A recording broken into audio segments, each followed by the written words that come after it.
Hello and welcome. We are on page number 22 of chapter 5 of GST material of ICA. This session we need to start with time of supply of services section 13. First, what we will do is we will go through the statutory provision and then we will go into the analysis part of it. Then we will go into the flowchart part of it. Friends, in the previous session, we learnt about time of supply of goods. Almost the provisions relating to time of supply of goods and the provisions relating to time of supply of service are generally, I don't say it is identical, they are similar. The wordings etc. are similar but they are not identical. There is a difference. Because there is a difference, the time of supply of goods is dealt by section 12, time of supply of service is dealt by section 13. What I mean to say is, once we understood the concepts and the provisions and the analysis and the flowcharting part of time of supply of goods, for us it will be easy to understand the time of supply of service. Let's go into it. Now, section 13 of the CGST Act deals with the time of supply of service. What does subsection 1 of section 13 state? The liability to pay tax on service shall arise at the time of supply as determined in the following provisions. What we will do is, we will quickly go through the provisions part of it. Thereupon, we will go into the analysis, thereafter flowcharting. Through flowchart, you will understand it at the best. But my dear friends, you should also learn as to how the provisions are drafted. If you understand the drafting of provisions, if you draw the flowchart on yourself, you will retain it in your mind for a longer time and you will understand it in a better way. So what I suggest you is, you read the provision yourself. Thereafter you prepare the flowchart from the provision yourself. If you prepare flowchart by yourself, you will be the person who understands it in a better way. If I draw the flowchart based on the provision, I will understand it in a better way. So I suggest, of course, the flowcharting has been done for you by the ICA. But what I sincerely suggest is, try to draw the flowchart yourself. It will help you. Now, the time of supply of service shall be earliest of the following dates. They are 1, 2 and 3. Now, what does 13 subsection 2 clause A states? The date of invoice. Some dates will be involved. If invoice is issued within the prescribed time under section 31. While studying section 12 dealing with the time of supply of goods, we also went through section 31 and that too only those provisions relating to goods. But now when we are studying section 13, we will also study section 31 but only those provisions in section 31 which relate to services. Section 31 deals with invoice. So when an invoice for service has to be issued or contained in section 31. So those portions of section 31 which deals with issue of invoice for supply of service, we will understand at this point of time while studying section 12 of the CGST. If invoice is issued within the time prescribed in 31, then the date of invoice or the date of receipt of payment. What do you mean by date of receipt of payment? We have another analysis part of it, we will understand it. Also we have a provision part of it, we will understand it. Date of receipt of payment means the date on which it is recorded in the books of account or the date on which it is credited in the bank account, whichever is earlier. Now here, date of issue of invoice or date of receipt of payment, whichever is earlier. This is part 1. Part 2. If invoice is not issued within the time limit, then the date of provision of service or the date of receipt of payment, whichever is earlier, is to be taken.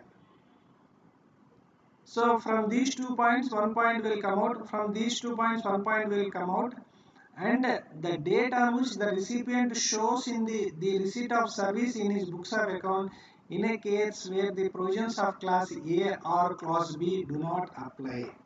So if you are unable to determine the time of supply as per point 8 or time of supply as per point B, then you have to go to point C, wherein the time of supply will be the date on which the recipient shows the receipt of service in his books of account. So if the invoice is issued within time, you have to go in one way. If the invoice is not issued within time, you have to go in another way. If you are unable to determine as per A or as per B, you have to go to C. Now we have this provision of 1000 rupees. This we learnt in goods also. Here also we will learn. Here what it will say, if where the supplier of taxable service receive an amount of up to 1000 rupees in excess of the amount indicated in the tax invoice, the time of supply to the extent of such excess shall at the option of the supplier be the date of invoice, but not the date of receipt. Now for the purpose of clause A and B, the supply shall be deemed to have been made to the extent it is covered by invoice. This similar provision we learnt in goods also. Next, date of payment means, date of receipt of payment means date on which the payment is entered in the books of accounts of the supplier or the date on which payment is credited to his bank account, whichever is earlier. Similar point exists in section 12 also. In case of supplies, now this subsection 2 is a forward charge. Now coming to subsection 3, it is reverse charge. Now what will be the time of supply? The date of payment as entered in the books of accounts or the date of debit in the bank account, whichever is earlier. Next, the date immediately following 60 days from the date of, from these two you will get one. The date immediately following 60 days from the date of issue of an invoice or any document by whatever name called by the supplier. So from these 2 points, 1 point will come out. From this 1 point will come out whichever is earlier. If it is not determined or possible to determine the supply as per A or as per B, then the date of entry in the books of accounts of the recipient of supply shall be the time of supply.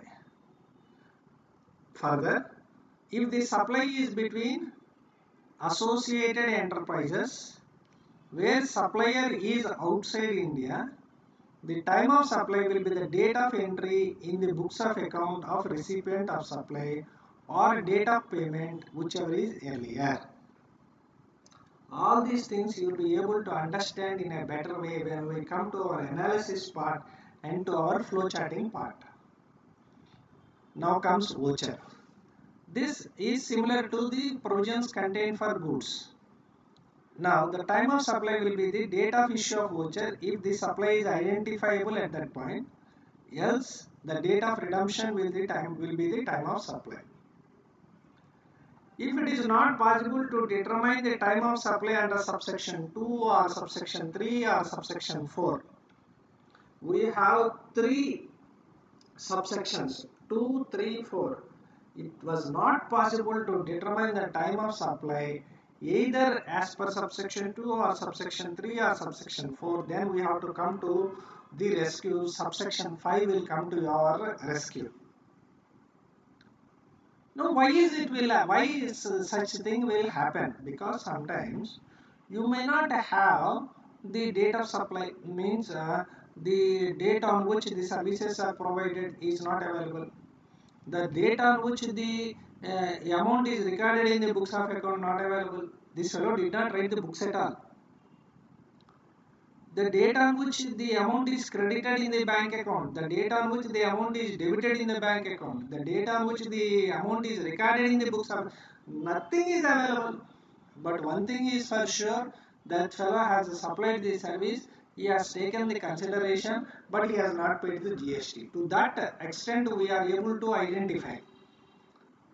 Sir, then coming to the issue, why this time of supply is very important? Why are we discussing this time of supply at all? Time of supply is very important because it determines the date or the time at which the tax is to be paid. So if the time of supply is some 1 year back and till now if you have not paid the tax, you are liable for interest for that period. So the time of supply assumes importance. Now, if it is not possible at all to determine the time of supply as per subsection 2 or 3 or 4, you come to 5, subsection 5, wherein it states that if periodical returns are to be filed, then the date of such return or in any other case, the date on which tax is paid will be the time of supply. Next. Subsection 6. This is also similar to the provision contained for goods.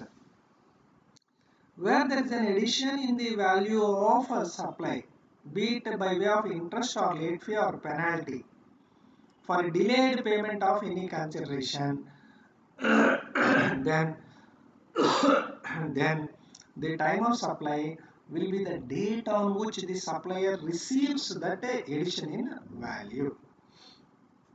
Next, we will come to the provisions relating to invoice, that too with regard to supply of service. In the preceding class also, we have learned section 31 while we are learning section 12 of the CGST Act. Now again, why we are revisiting section 31? Because while learning section 12 of the CGST Act, we also refer to section 31, but only with regard to the provisions of invoices with relation to supply of goods alone. But now we are revisiting section 31 to learn about the provisions of invoices with relation to supply of service. Now, section 31, what it states? A registered person supplying taxable services. So, registered person who is providing taxable supplies alone has to give tax invoice. The other fellows should not give tax invoice. Before or after the provision of service, but within a prescribed period. What is the prescribed period? We will learn at a later point of our discussion. Issue what? Tax invoice. What should the tax invoice contain? It should contain blah blah blah blah. What are they? Description of the service, value of the service, what is the charge, tax charged, and other prescribed particulars. That we will learn in our invoices credit notes chapter. We will learn in detail. But just here we will get a bird's eye view. Why are you getting a bird's eye view of section 31 or the contents of the invoice here? To have a better understanding of the time of supply with relation to services. Now, provided you have a provision, provided that government may on the recommendation of the council by notification subject to conditions specify therein the categories of service in respect of which any other document issued shall be deemed as tax invoice, or a tax invoice may not be issued. Friends, on one hand, they are stating that you have to issue tax invoice within the prescribed time if you are a registered person, if you are providing taxable supplies of service. But on the other hand, what they are doing? The government will have the power based upon the recommendation of the council by way of a notification. That notification will contain conditions. What they will do? Array fellow, you are the specified category of a supplier of a service. You may issue this document and I will consider it as a tax invoice, no problem. Or some category of person I will select and I will tell the government, as a government I will tell, array you taxable fellow, supplier of taxable service fellow, you need not issue tax invoice at all. Now why it will be done so? We will be able to understand it in a better way by way of an example also. Let us say there is a bank. You maintain an account with the bank, a current account. The banker has charged bookkeeping charges or cash handling charges in your account. The cash handling charges levied is 100 rupees. On which let us assume GST be 18%, so 18 rupees GST is collected. That fellow, branch fellow, has 1000 current accounts. Now for all 1000 current accounts, he has levied a charge of 100. For all 1000 current accounts of 100, he collected 18 each. Is it possible and is it feasible for that fellow to give the invoice of 1000 current accounts, invoices for current accounts? It is not feasible and it is not advisable also. So there may be, I have told you just for the sake of an example. So there may be certain circumstances wherein the central government by a notification and with prescribed conditions state that, array you taxable fellow or supplier of service, you need not give invoice, or you give this document, I will treat the document as tax invoice. Subject to the provisions of clause D of subsection 3. Subsection 3, where is that? Here it is not given. In the section 31, subject to the provisions contained in section 3, in case of continuous supply of service, for goods also we refer to continuous supply of goods. The due date of payment is ascertainable, then invoice shall be issued on or before the due date of payment. If due date is not ascertainable, then invoice shall be issued before or at the time when payment is received. Right? Payment is linked to the completion of the event, then invoice should be issued on or before the date of completion of the event. So, if the contract stipulates a payment date, on or before that date you have to issue. If payment date is not ascertainable in the contract, at the on or before you receive the each payment, you have to issue the invoice. Sometimes what will happen is there will be some milestones in a contract.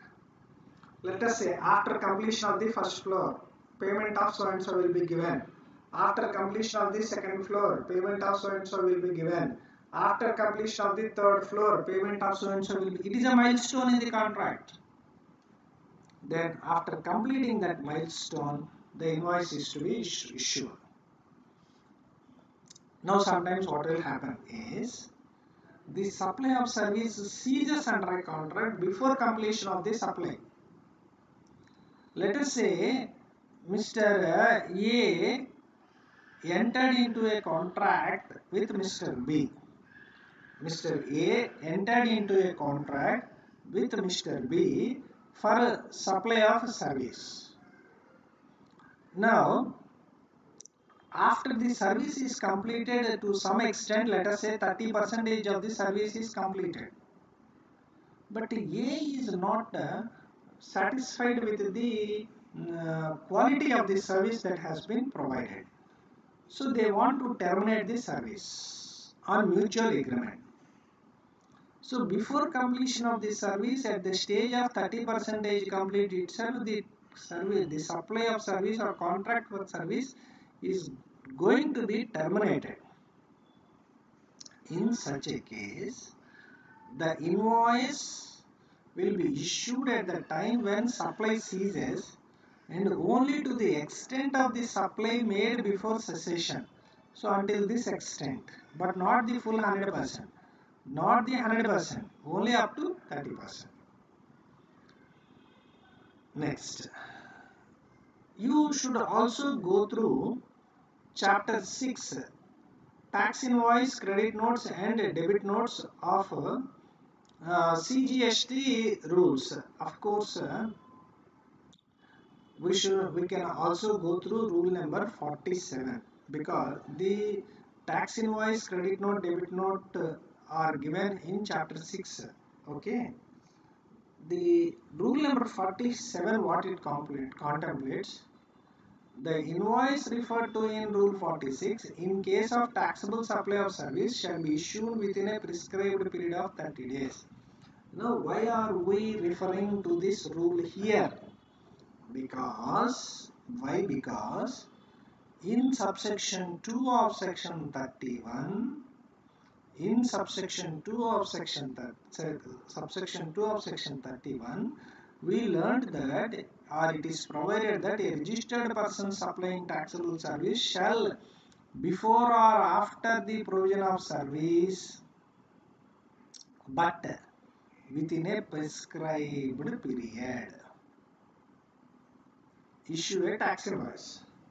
What is the prescribed period? Prescribed period will be given in rules. In this case, it is given in rule. It may sometimes given in notification also. So, the prescribed time limit within which the invoice is to be issued is within a period of 30 days from the date of supply of service. Suppose the supplier of service is an insurer or a banking company or a financial institution including NBFC. The period within which the invoice or document in lieu thereof shall be issued will be 45 days. Here it is, normal circumstances 30 days.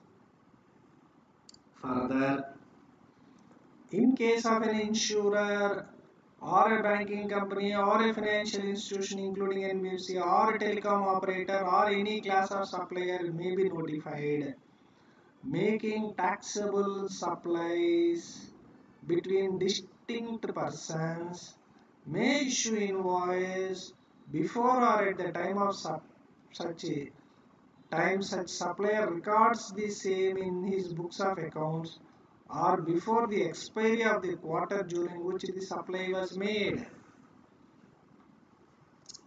Friends, normally invoice is to be issued within 30 days from the completion of service or date of supply of service. In respect of insurer, banking company, financial institution including NBFC, it is 45 days. Now, in respect of insurer, banking company, financial institution, NBFC, instead of 45 days, if it is between distinct persons. What do you mean by distinct persons? Given in section 25. We will refer to in subsequent chapters. State Bank of India, Vijayawada branch, Eluru branch. There is some service going on between these two people. State Bank of Vijayawada is providing a sort of service to State Bank of India, Eluru. Let us assume both these persons are distinct persons, or let us say, let's change the state, Hyderabad. State Bank of India situated in Hyderabad, two states. In such a case, you can issue the invoice at the time such supplies are recorded in the books of account or before the expiry of the quarter. Okay. Now section 13 we have to read in conjunction with 31 and section 4 and rule 47 of the CGST rules. Because to understand the dates, intricacies involved in section 13, we should also refer to section 31 and rule 47, section 37 of the CGST Act and rule 47 of the CGST rules. Now we will go into the analysis part of it. Now, here section 13, what does it provide for? It provides for time of supply of service where the supplier is liable to pay tax, means forward charge. Time of supply of service under reverse charge, vouchers, then residuary cases, then addition value in respect of like late fee, interest, penalty, etc. Now, again we will go to the analysis part of it. Until now we were dealing with the provision per se. Now we will go into the analysis part of it. Now we have to deal with the forward charge. Will be the earlier of the dates arrived by method A or method B. Date of invoice or date of receipt of payment, whichever is earlier, if the invoice is issued within the time limit prescribed under section 31. That too only to the extent the invoice or payment covers the supply of service. This type of point we also refer to in section 12. Now why time and again I am referring to section 12? At the beginning of our discussion in this session, I already told you that once you are conversant with the provisions, discussions, analysis of section 12, you just correlate it to section 12. It will be easy to you. Date of provision of and if the invoice is not issued within the prescribed time limit, come to the second point. Date of provision of a service or date of receipt of payment, whichever is earlier. Right? If above two methods are not applicable, you are unable to determine in any of the above two methods, then the time of supply will be the date on which the recipient records the receipt of service in his books. What do you mean by receipt of payment? We very well know receipt of payment means the date on which it is the receipt is recorded in the books of account, or the date on which the amount is credited in the bank account of the supplier, whichever is earlier. Now, what is the significance of to the extent the invoice or payment covers the supply of service? We understood this while learning section 12, wherein A entered into a contract with B for provision of some 100 quintals of a material, raw material. Now, as a part of first consignment, only 30 quintals have been sent, and invoice is also raised for 30 quintals. So here also, a part of the consideration is paid in advance or invoice is issued for a part payment, then the time of supply will not cover the entire supply. I entered into a contract to repair 20 machineries in one factory. But this month I was able to complete only 4 machines repair. Now, to that extent, I took money, or to that extent, I issued an invoice. It is not that for all the 20 machines, I should. My contract is for 20 machines, but I have the liberty to issue invoice in parts also.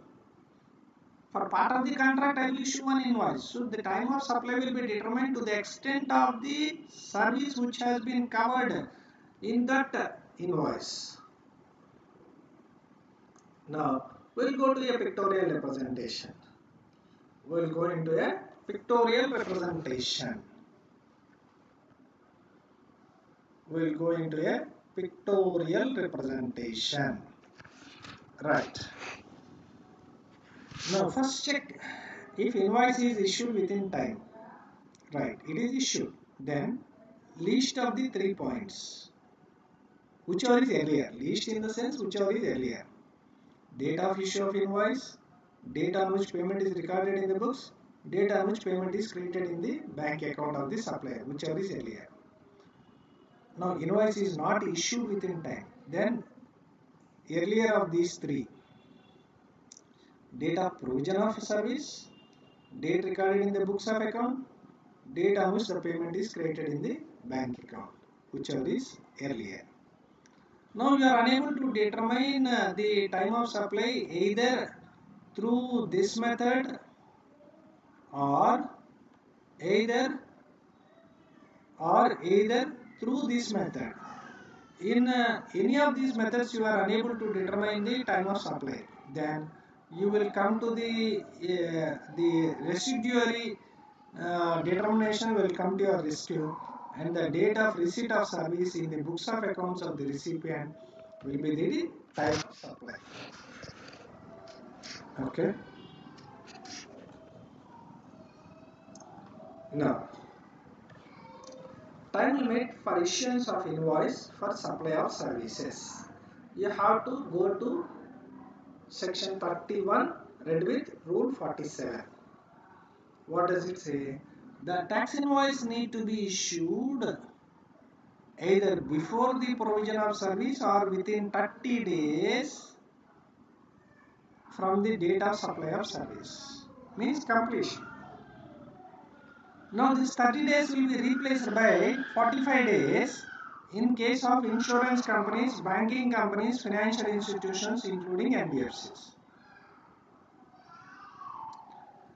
Now, suppose in case of insurance companies, banking companies, financial institutions including NBFCs, telecoms, notified supplier of service making taxable service between distinct persons, then invoice can be issued before or at the time of recording in the books of account or before the expiry of the quarter during which the supply is made, whichever is earlier. Now, suppose there is a continuous supply of service, then when the invoice is to be issued, it is to be issued on or before the due date for payment, or at the time when the supplier of service received the payment if the due date is not known, or completion of milestones.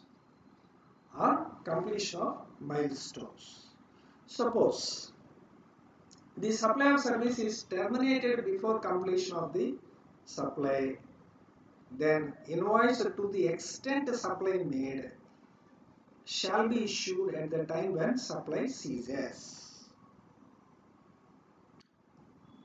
If we go through the illustrations, we will get a better understanding. Determine the time of supply from the following particulars. On 6th May, booking of convention hall has been made. The agreed sum is 15,000. Advance is 3,000. On 15th September, function is held. Invoice is issued on 27th October. Now, as per section 31, within what time invoice is to be issued? Invoice is to be issued within 30 days from the supply of service. The supply of service is on 15th September because function is held on that date. So by 15th of October, invoice should have been issued. The balance payment was received on 3rd November. Now, is the invoice issued within time? No. Invoice is issued after prescribed time. Then what you have to take? Date of supply of service, that is 5th September, or date of receipt 6th May, whichever is earlier. So 3,000 time of supply is 6th May, or 15th September, or 3rd November, whichever is earlier. Which is earlier? 15th September. So for 3,000 it is 6th May, and for 12,000 it is 15th of September. Let's go to the answer. The concept of a distinct person is discussed in chapter number 7.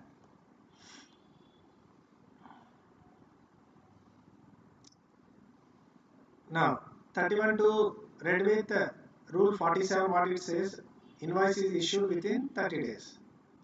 invoice is not within the prescribed time, then the time of supply will be the date of provision of service or receipt of payment, whichever is earlier. 3000 is received on 6th of May, so for it is the time of supply. 12,000, the time of supply is 15, but the amount is received in somewhere in November. So for 12,000 it will be 15th of September. Investigation, let's go into the next illustration. Investigation shows that ABC and Co carried out service of cleaning and repair of a tank in an apartment complex. The Apartment Owners Association showed a payment in cash on 4th April against work of this description. The dates of works are not clear. ABC they have not issued any invoice, entered any payment in the books of account. So there is no date of issue of invoice. There is no record in the books of account. There is no credit in the bank account of the supplier of service. But what we have found out is the recipient of service has recorded the payment in his books of accounts on 4th of April. When you are unable to determine the time of supply as per any of the first 2 points, you have to go to the residuary point, wherein the time of supply will be the date on which the receipt of service is recorded in the books of the recipient. Here the recipient is Apartment Owners Association. So the time of supply will be 4th of April. Next comes excess payment upon 1000, option of taking invoice date as a time of supply. What will happen is sometimes, let me explain this with the help of an example. Right. Now,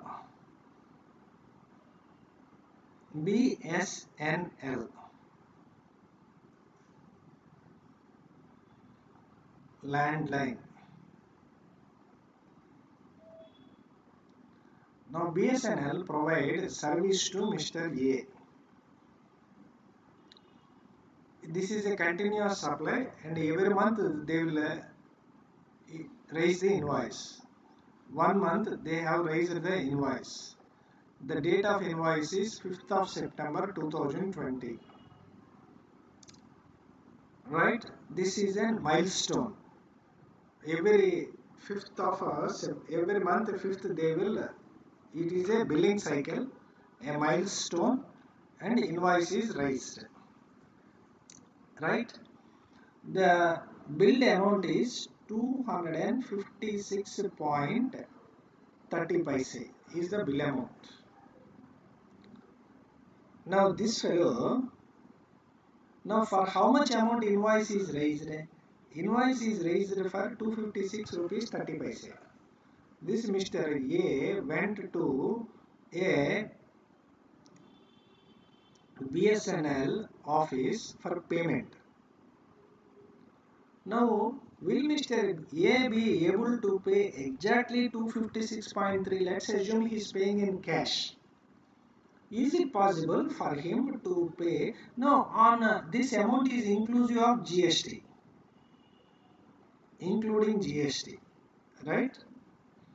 Now, is it possible for Mr. A to tender the exact change of 256.30 paise? No. He gave 260 rupees. Now what these people have to do? They have to return 3.7. They were not able to do that. This fellow is not in a position to forego that amount. For him, every paise, every NP counts. He is not willing to forego the 3.7. Now then, what the BSNL people have done is, they issued a receipt for 260 rupees. They took the entire 260, but they did not give him the change, but they have given the receipt for 260. Now here examine what happened.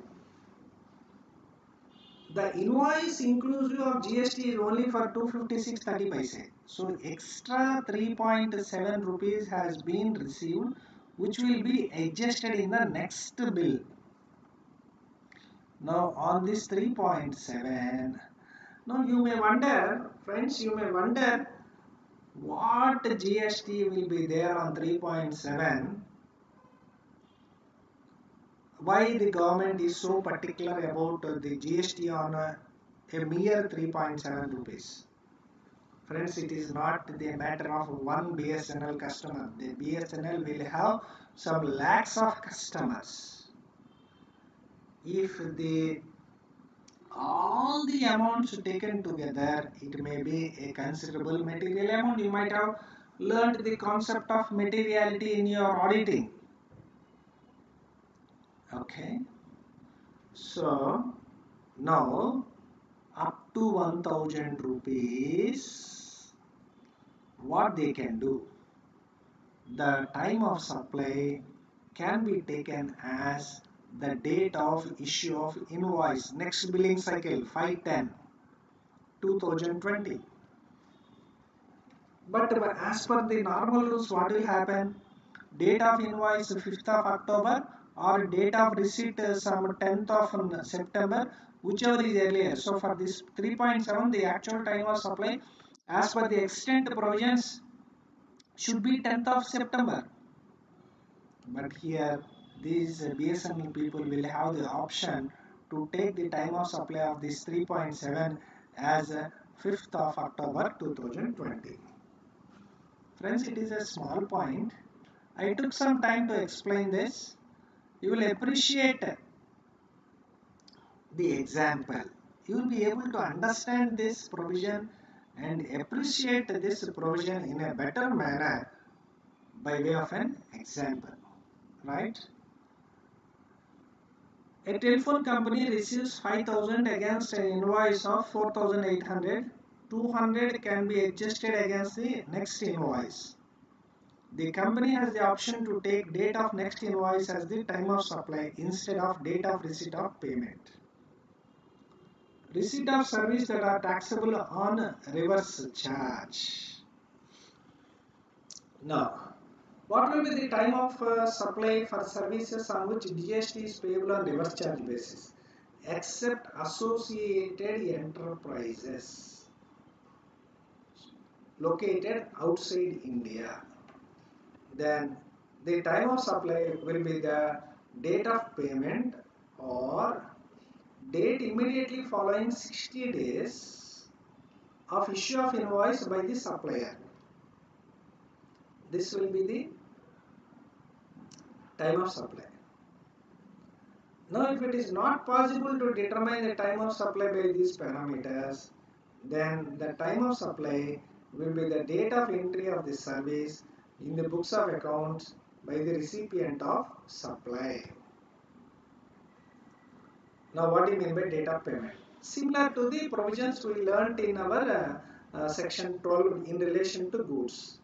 Date of payment will be date on which the payment is recorded in the books of the recipient of service, or the date on which the amount gets debited in the bank account of the recipient of service, whichever is earlier.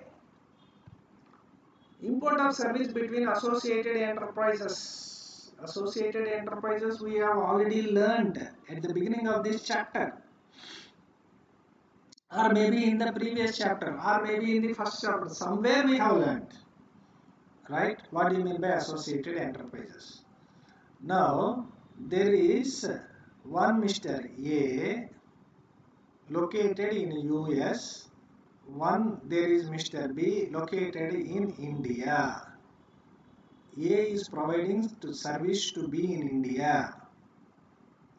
Okay? A is providing service to B in India. This is import of service. Import of service. Import of service is taxable, but reverse charge. But reverse charge is applicable. The supplier is this person, receiver is this person, but this person has to pay GST. Now, what will be the time of supply? the time of supply will be the date of payment for the service or the date of entry of service in the books of accounts of the recipient, whichever is earlier. Whichever is earlier. Now this provision has to be invoked only in respect of associated enterprises. If A does not happen to be an associated enterprise, then this will come into play. Date of payment or date immediately following 60 days since invoice is issued by the supplier. This will come into play. If they happen to be associated enterprises, this provision will strike. Okay. Now why this provision is incorporated? Because if these two people happen to be associated enterprises, A will not be in a hurry to receive money. But nonetheless, the amount might have been recorded in the books of the person residing in India, right? A will not be raising the invoice also. A won't raise the invoice, B won't pay the money, but supply of service took place. But nonetheless, these people will be doing one thing, that is, this receipt of service will be recorded in the books of the enterprise situated in India. Then the provision will strike, time of supply will come into play. So for associated enterprises, the time of supply will be the time when the payment for service is made or the date of entry of service in the books of accounts of the recipient, whichever is earlier, it should be taken. If these two people do not happen to be associated enterprises, the normal provision of date of payment or date following immediately following 60 days of invoice by the supplier will be applicable. Next, we will go for a pictorial representation. Time of supply of service under reverse charge. Date on which payment is recorded in the books of accounts of the recipient of service, or date on which the amount is debited in the bank account, or 61st day of the date of invoice by the supplier, whichever is earlier. But if it is not possible for you to determine the time of supply by the foregoing provision, then what will be the time of supply? Date of entry in the books of accounts by the recipient. Now associated enterprises are situated, one of the associated enterprises is situated outside India, then date of payment for the service or date of entry in the books of accounts of the recipient, whichever is earlier, will be the time of supply. Let's go into illustration number 7. Determine the time of supply from the given information. Assume that service is supplied is a taxable under reverse charge, means associated enterprises. Not associated enterprise to be specific, but reverse charge is applicable. May 4, the supplier of service issued invoice for service provider. There is a dispute and the payment is delayed. Payment is made to the supplier of service on August 21st. So under reverse charge, what is to be taken? Date of payment or the immediate day after the expiry of 60 days from the date of issue of the invoice by the supplier. Now from here 60 days how much? May, June, July. July 4. So July 4 or August 21, whichever is earlier. July 4 is earlier. Right? So July 4 will be time of supply. Now, determine the time of supply from the given information. A German company issues email informing its associated company of the cost of technical service, but it did not give the invoice, mind you. May 4. ABC Limited transfers the amount to the account of the German company. German company issues email informing its associate about the cost of technical service. This is associated enterprises. Associated enterprises means the date of payment or date of recording of the entry in the books of the recipient of supplier, whichever is earlier. Here May 4 will be the earliest date.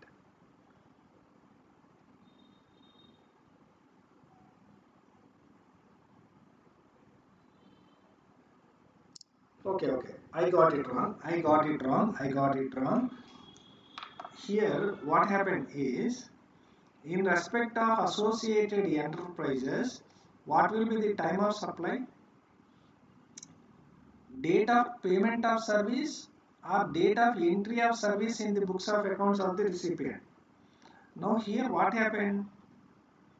Here May 4 German company issues email to ABC Limited, but the entry is not recorded in the books of ABC Limited, but only the amount is transferred. Therefore, July 2nd will be the time of supply, right? Next, coming to vouchers. This we already understood at length with the example while we were dealing with the time of supply of goods, but just we will go through this one. At the time of issue of the voucher, if you know the nature of supply, then time of supply will be the date of issue of voucher. If the nature of the supply is not identifiable at the time of issue of the voucher, then the date on which the voucher is redeemed will be the time of supply.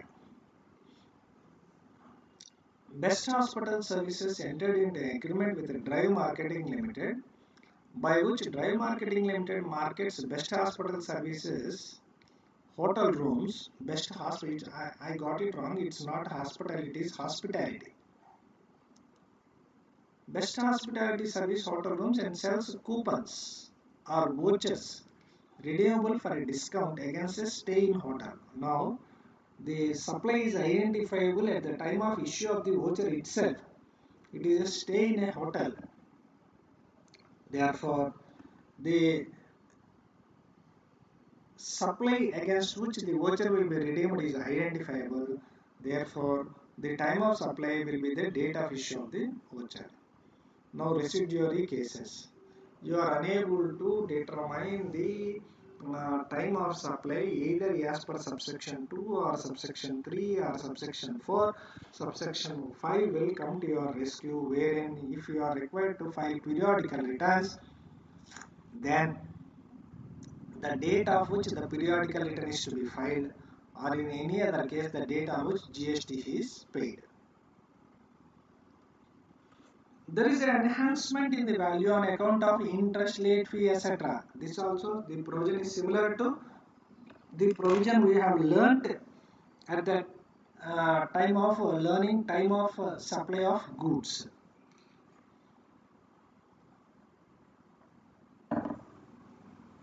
If any interest or late fee for delayed payment of consideration is charged, the time of supply will be the time when such consideration, such amount is received. When the amount is received. Next, we will go into the pictorial representation, graphical representation, flowchart representation of the time of supply of a service. Friends, this page is a nutshell. This page is a nutshell. We will understand in detail. We have already went through the provision. We went through the analysis part of it. Now we are into the flowchart part of it. Of course, separately we have learned through flowchart, but all the flowcharts combined together are put in this page for a ready, quick reference. Now, for exam preparation, on the last day of your preparation, tomorrow is the indirect taxes paper. Today night, you want to recollect everything, just go through this page. You will have an understanding. Now, time of supply of service, forward charge. These two are forward charge, this is reverse charge, this is voucher. Forward charge, which should invoice issued within time, then date of invoice or date of recording in the books of account or date credit in the bank account, whichever is earlier. Invoice not issued within time, date of service, date recorded in the books, date credited in the bank account, whichever is earlier. Reverse charge, date recording the payment in the books of account of the recipient of service, payment is debited to the bank account of the recipient of service, or 61st day of the supplier's invoice, whichever is earlier. If it happens to be a coupon or a voucher, then if the supply is identifiable at that point, date of issue of the voucher. If the supply is not identifiable at the point of issue of the voucher, then the date of redemption of the voucher will be the time of supply. Now, if for forward charge you are unable to ascertain the time of supply, then date of receipt of service in the books of accounts of the recipient will be the time of supply. Under reverse charge you are not able to ascertain, then the date of entry in the books of accounts of the recipient of supply shall be the time of supply. You are unable to determine the time of supply in any of these provisions because of any of these provisions. Then what will come? Periodical return is filed, then the due date for filing the periodical return. In any other case, the date on which tax is paid. If there is an addition in the value of the consideration, then it will be the date on which the supplier receives such addition in value. So friends, we concluded the time of supply unit. This is, let us recapitulate. Friends, we learned the provision, we analyzed, we flowcharted it, we have done everything. Again, as a matter of revision purpose, this has been given in a tabular format. What ICA want to do is, they want to drive home the point to the student by a provision, by an analysis, by a flowchart, by a tabular format, whatnot. All sorts of things they want to do to drive home the point or to make you understand in a better way. So again, what are all we have learned in this unit is given in point para 5. Let us recapitulate, but here they have given in a tabular format. Friends, go through this tabular format for the purpose of revision. Right? What this paragraph say is, the provisions contained in section 12 are similar to that of 13. Means I am not saying that it is identical, but some of the points like residuary category, like 1000, like vouchers. So if take the common points, some points are common in both section 12 as well as section 13. This is test your knowledge. Test your knowledge we will refer in a separate, or we will solve the problems for every chapter in separate sessions. For chapter 1 we will have separate session for problems. For chapter 2 we will have a separate session for problems, like that. For this chapter also we will have a separate session for problems. Okay. In the next class we need to go to unit number 2. All these problems we will solve in a separate session. So this is unit number 1 of chapter number 5. See you in next session with unit 2 of chapter 5.